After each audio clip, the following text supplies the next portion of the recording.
Hi, I'm Sophie Kipner, and I've written a book called The Optimist. And this is Sam.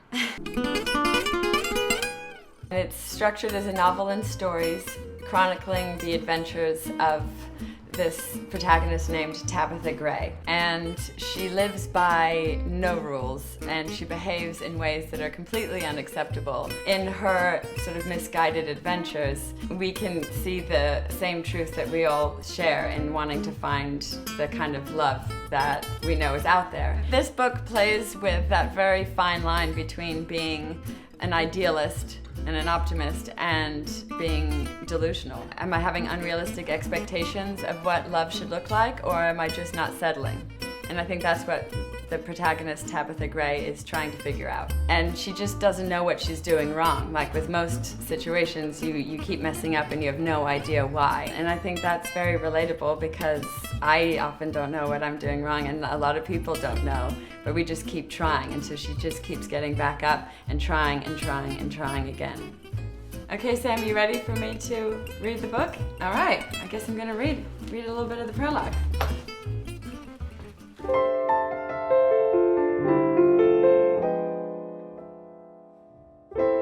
The Guest.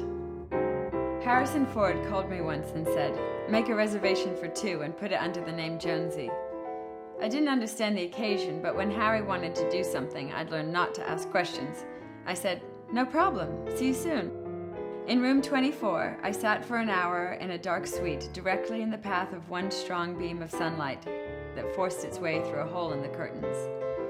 When Harry came in, instead of noticing the way my milky flesh tones and flashes of strawberry hair weaved into the single strand of natural light, the way my green eyes shone as if a light bulb were behind them, he asked me who I was and, "Why are you sitting there?" I told him I thought it would be sexy, unusual, charming.